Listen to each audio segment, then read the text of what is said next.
Hola amigos de la química, soy Claudio Fontán y en este vídeo voy a explicar los fundamentos básicos de las reacciones de transferencia de electrones.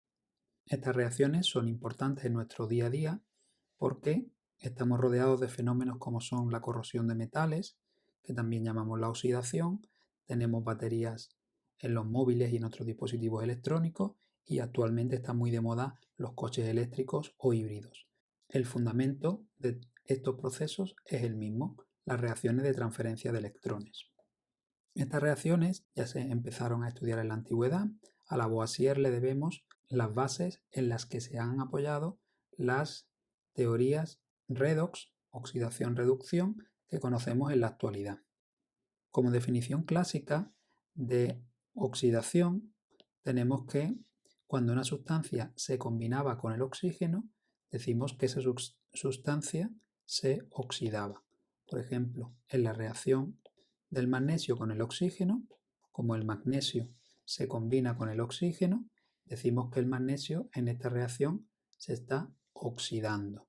Mientras que cuando tenemos una sustancia que lo que hace es perder oxígeno, como es el caso del zinc, que cuando reacciona el óxido de zinc con el carbono, el zinc pierde el oxígeno en favor del carbono. Pues en esta reacción vemos como el zinc que ha perdido el oxígeno se reduciría. Bien, estas definiciones clásicas tienen un pero, y es que había ciertas sustancias que se oxidaban o se reducían y sin embargo ni se combinaban con oxígeno ni perdían oxígeno. Esto nos hace plantearnos una definición más global que cubran a esas sustancias de las que hemos hablado anteriormente. Entonces, nosotros en la actualidad vamos a definir las reacciones de oxidación-reducción, que también reciben el nombre de redox, como un proceso en el que hay una transferencia de electrones. Por ejemplo, tenemos la reacción en la que el calcio reacciona con el cloro para formar cloruro de calcio. Esta reacción se puede escribir como la suma de dos reacciones, que nosotros vamos a llamar semirreacción de oxidación y semirreacción de reducción. Vamos a separar esta reacción global en dos mini reacciones que vamos a llamar semirreacción. La suma de estas dos nos va a volver a dar la reacción global. Lo que ocurre es que para estudiarla es mucho más sencillo estudiarla de dos formas diferentes. ¿Qué observamos en la reacción global? Observamos que el calcio como reactivo está solo y sin embargo como producto está combinado. Por lo tanto, podemos escribir en la semirreacción de oxidación que el calcio nos da calcio 2 positivo más 2 electrones. En la semirreacción de oxidación, la sustancia se oxida porque pierde electrones. ¿Por qué he puesto calcio 2 positivo? Porque si os dais cuenta, aquí tenemos el cloruro de calcio, donde el calcio, si dividimos esta sal, se quedaría con su número de oxidación con carga positiva. Es el más electropositivo. Mientras que en la semirreacción de reducción tendríamos que el cloro lo que hace es ganar 2 electrones para formar el cloruro. ¿Por qué para formar el cloruro? Porque como vemos aquí, en el cloruro de calcio, la parte electronegativa es del cloro. Por lo tanto, si lo separamos, se formará un anión. Como vemos en la semirreacción de reducción, lo que ocurre es que se ganan electrones. Lo que hemos dicho inicialmente es que una reacción de oxidación-reducción es un proceso donde hay una transferencia de electrones. Aquí lo vemos. El calcio va a soltar electrones, mientras que el cloro va a coger esos electrones. Por eso es una reacción redox. En estas reacciones redox podemos ver en la semirreacción como siempre la sustancia que se oxide, en este caso el calcio, es la sustancia que va a perder los electrones, mientras que la sustancia que se reduzca, en este caso el cloro, es la sustancia que va a ganar electrones.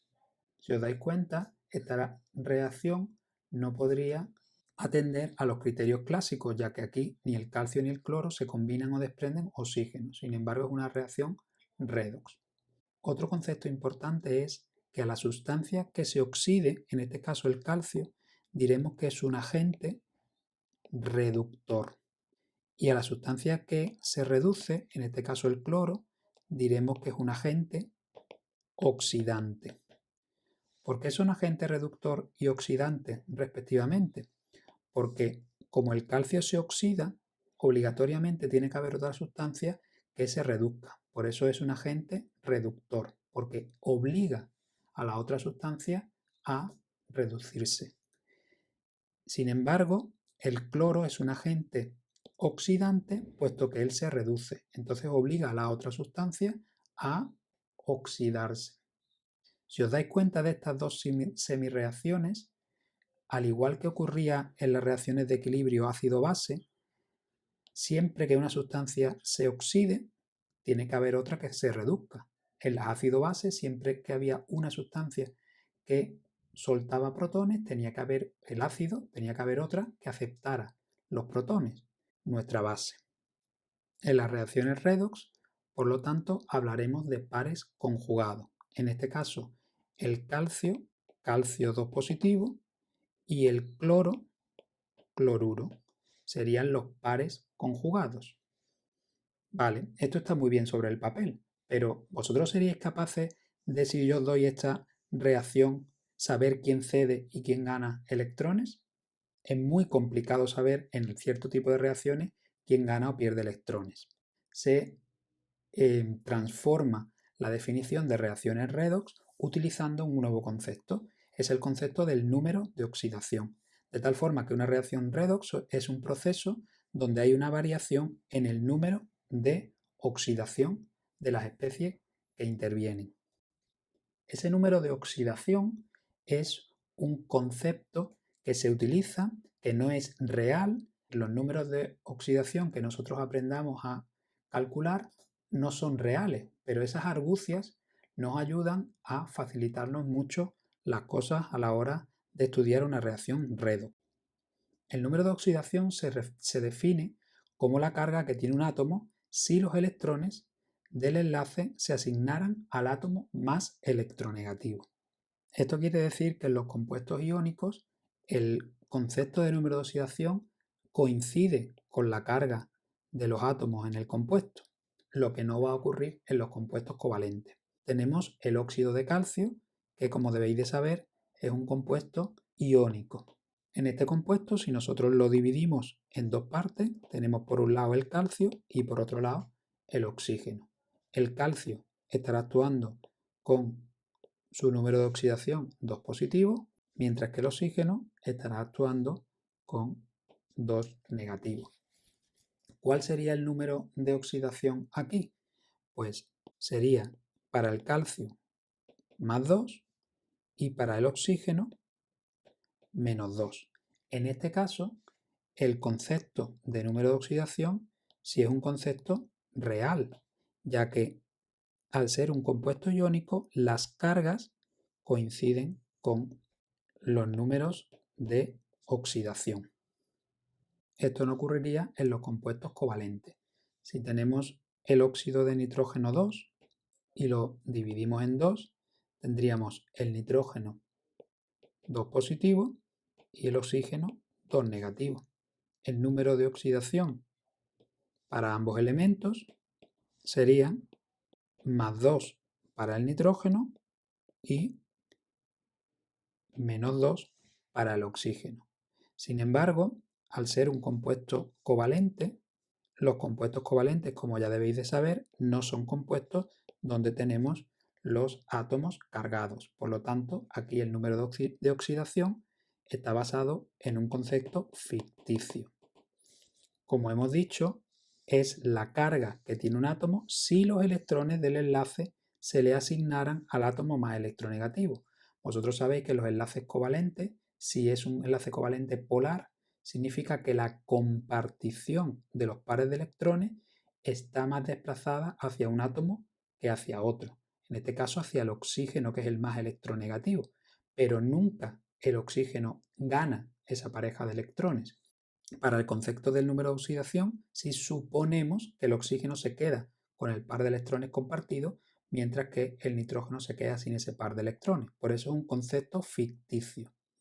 Con la definición de número de oxidación, podemos decir que una especie se oxida si es capaz de aumentar su número de oxidación. Pero en la reacción original que habíamos estudiado, el calcio decíamos que se oxidaba porque perdía electrones, y también podemos decir que el calcio se oxida porque aumenta su número de oxidación. Mientras que en esa reacción decíamos que el cloro se reducía porque era capaz de aceptar electrones, y nosotros vamos a decir que el cloro se reduce porque disminuye su número de oxidación. La pregunta ahora es, sí, muy bien, pero ¿por qué le has asignado esos números de oxidación al calcio y al cloro en la reacción anterior? Esto no es azar, sino que hay una serie de reglas que a mí me permiten determinar el número de oxidación de las especies. Y eso me va a ayudar en una reacción química a saber qué especies se oxidan y cuáles se reducen. Además, también me va a ayudar a la hora de ajustar reacciones redox, como veremos en otro vídeo. Vamos a analizar esas reglas. La primera nos dice que un elemento en su estado libre se le asigna un número de oxidación de 0. Yo tengo en una reacción química el litio. Al litio yo le puedo asignar el número de oxidación 0, porque el litio está libre, no está enlazado con nadie. Pero no nos podemos confundir. Hay elementos libres que están en forma poliatómica. Por ejemplo, el hidrógeno se encuentra como H2. Nosotros le asignaríamos un número de oxidación 0. O incluso podemos tener elementos que tienen 4 átomos unidos. También le asignaríamos el número de oxidación 0. La siguiente regla nos dice que el hidrógeno tiene número de oxidación cuando está combinado de +1, salvo que sea un hidruro metálico, donde tendremos un número de oxidación -1. Entonces, si yo tengo un compuesto en mi reacción, como puede ser el agua, yo al hidrógeno le asignaría el número de oxidación +1, porque es un compuesto que no es un hidruro metálico. Sin embargo, si yo tengo el hidruro de litio, yo al hidrógeno le asignaría el número de oxidación -1, ya que estaríamos en el caso de que está combinado formando un hidruro metálico. La tercera reglita nos dice que el oxígeno, cuando está combinado, su número de oxidación es -2. Podemos poner el ejemplo que hemos visto antes, el óxido de nitrógeno 2. Aquí asignaríamos al oxígeno un número de oxidación -2.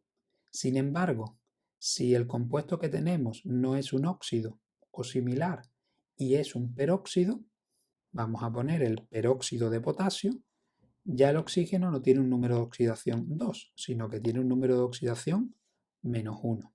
Y si tenemos no un peróxido del tipo que sea, ni un óxido o otro compuesto del oxígeno del tipo que sea, sino que tenemos una combinación de oxígeno y flúor, como el difluoruro de oxígeno, el número de oxidación ya no es ni -2 ni -1, es +2, ya que el flúor es el elemento más electronegativo en el compuesto. La cuarta reglita nos dice que los metales del grupo 1 y 2 tienen como número de oxidación +1 y +2. Y si tenemos otros metales, el número de oxidación es el valor absoluto de su valencia. Imaginemos que tenemos el nitrato de sodio. Aquí ya hemos visto en las reglitas anteriores que el oxígeno tiene número de oxidación -2. Vamos con el metal. Como aquí tenemos el sodio, que es un metal del grupo 1, pues ese metal tiene número de oxidación +1. Si tuviéramos otro compuesto, antes habíamos visto que el hidrógeno en los hidruros metálicos tenía número de oxidación -1, y esta regla que acabamos de ver nos dice que el plomo tiene número de oxidación más 4. ¿Por qué más 4? Porque coincide con su valencia en este compuesto siempre positiva. Todos los compuestos de flúor siempre van a tener número de oxidación menos 1. Iones monoatómicos con un único átomo, el número de oxidación va a coincidir con la carga del ion, sea positivo o negativo. Si tenemos el níquel 2 positivo, su número de oxidación va a ser justamente más 2. Sin embargo, si tenemos el fosfuro, su número de oxidación va a ser menos 3. Siempre va a coincidir con la carga. Ahí no tenéis que pensar nada. En un compuesto neutro, ya vamos acabando, el número de oxidación global siempre tiene que ser 0. ¿Y cómo se obtiene ese número de oxidación global? Pues vamos a suponer que tenemos el ácido sulfúrico. Antes vimos que el hidrógeno tenía un número de oxidación más 1 y el oxígeno menos 2. El global tiene que ser 0, es decir, al multiplicar el número de oxidación por el número de átomos que nosotros tengamos y sumarlo todo, el resultado tiene que ser 0. Para este caso sería más 1 por 2 más X, puesto que no sabemos cuánto vale el del azufre, más menos 2 por 4 tiene que ser 0. Resolviendo esta ecuación de primer grado, vemos que el número de oxidación para el azufre sería más 6. Entonces podríamos escribir el compuesto con los números de oxidación más 1 y menos 2, que ya lo sabíamos, y más 6, que es el que acabamos de calcular. Y se cumple la regla que acabamos de ver. Más 1 por 2 serían más 2, más 6 serían más 8 y menos 8 sería 0. Y la última de las reglas nos dice que si yo lo que tengo es iones poliatómicos cargados, por ejemplo el nitrato, nos dice que la suma de los números de oxidación multiplicada por el número de átomos tiene que ser no 0, sino igual que la carga. En este caso, nosotros no sabríamos cuál es el número de oxidación del nitrógeno. El del oxígeno sí lo sabemos, que es menos 2. Como hay 3 oxígenos, el resultado tiene que ser menos 1, porque la carga del ion es negativa. Si despejamos esta ecuación de primer grado, me queda que la X vale más 5. El átomo de nitrógeno va a tener número de oxidación 5 y el del oxígeno menos 2. Estas serían todas las reglitas que nosotros hemos visto. Es necesario aprendérselas si nosotros queremos saber cuándo una sustancia aumenta o cuándo una sustancia disminuye su número de oxidación. Como digo, útil para cierto tipo de ejercicios para ver quién es el agente oxidante reductor, quién se oxida, quién se reduce, y muy útil para el ajuste que veremos en otro vídeo.